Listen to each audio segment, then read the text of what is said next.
Hello मेरे प्यारे साथियों, कैसे हैं आप लोग। स्वागत है आज के इस नए वीडियो में। यूपीआईटी के डॉक्यूमेंट में आज बात करने वाले हैं आय प्रमाण पत्र, जाति प्रमाण पत्र और निवास प्रमाण पत्र। बहुत लोगों ने कमेंट किया था, व्हाट्सएप पे मैसेज किया था लोगों ने कि सर ये बताइए कि कितने साल पुराना होना चाहिए आय, जाति और निवास प्रमाण पत्र। तो तीनों आइए डिटेल में आपको बता दे रहे हैं कि आय, जाति, निवास कितने साल पुराना होना चाहिए। जैसे बहुत लोग के पास 5 साल का है, 2 साल का है, 3 साल का है, तो कितना साल पुराना होना चाहिए कि आपका जाति प्रमाण पत्र, आय प्रमाण पत्र और निवास प्रमाण पत्र चल जाएगा।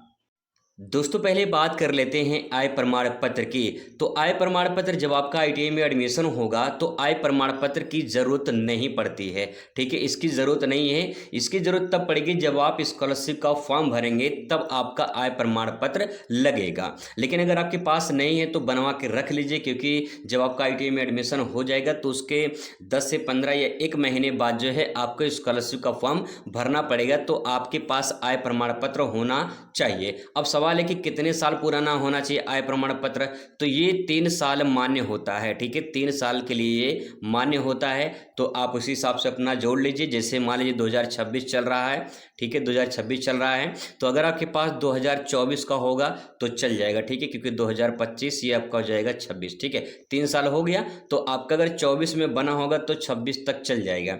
लेकिन अगर 23 में बना होगा तो 26 तक नहीं चलेगा। इस बात का ध्यान रखेंगे। ठीक है, तो इस प्रकार से जो है अपना देख लीजिए कि अब कब आपका बना है। आय प्रमाण पत्र जो होता है वो 3 साल के लिए ही मान्य होता है। अब बात कर लेते हैं दोस्तों यहाँ पे जाति प्रमाण पत्र की। तो जाति प्रमाण पत्र की अगर बात करें तो यहाँ पे जो है आपका ये जो जाति प्रमाण पत्र है, अगर कैटेगरी वाइज बात कर लेते हैं तो कैटेगरी वाइज में क्या होता है इसमें कि अगर आप जनरल में आते हैं, ओबीसी में आते हैं, तो लगभग 3 साल आपका पुराना होगा तो चल जाएगा, कोई दिक्कत नहीं है। 3 साल पुराना मान्य होता है। ठीक है, अगर 5 साल पुराना होगा तब भी चल जाता है, लेकिन थोड़ा सा यहाँ पे रिस्क रहता है। तो इसलिए थोड़ा सा आप ध्यान रखिएगा। जाति प्रमाण पत्र जो है आपका भी 3 साल लगभग होना चाहिए। अगर आप SC/ST में आते हैं तो आपका 5 साल हो तब भी आपका चल जाएगा, कोई दिक्कत नहीं है। ठीक है, जो रूल है मैं आपको बता दे रहा हूँ।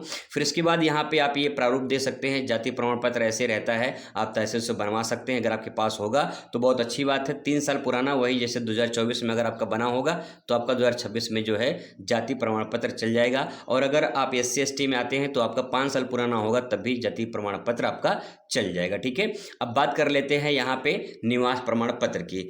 आईटीआई में एडमिशन के वक्त ध्यान रखेंगे कि जाति प्रमाण पत्र, निवास प्रमाण पत्र ओरिजिनल और फोटोकॉपी दोनों आपको लेकर जाना होगा। इस बात का ध्यान रखेंगे।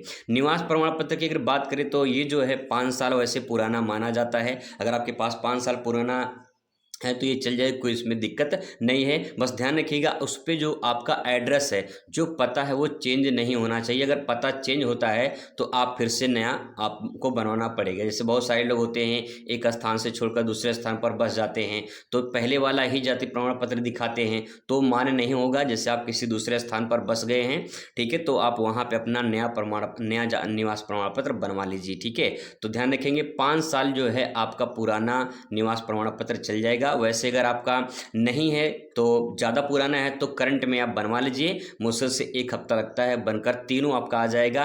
आपका जो निवास प्रमाण पत्र है, जाति प्रमाण पत्र है और आपका आय प्रमाण पत्र, ये तीनों जो है 1 हफ्ते में बनकर तैयार हो जाएगा। तीनों साथ में बनवा लीजिए अगर आपके पास नहीं है तो। आई हो दोस्तों कि आपका ये डाउट क्लियर हो चुका होगा कि आय, जाति, निवास कितने साल पुराना होना चाहिए। बाकी और कोई डाउट रहता है तो कमेंट करिएगा, जवाब आपको दिया जाएगा। मिलते हैं नेक्स्ट वीडियो में। Thanks for watching.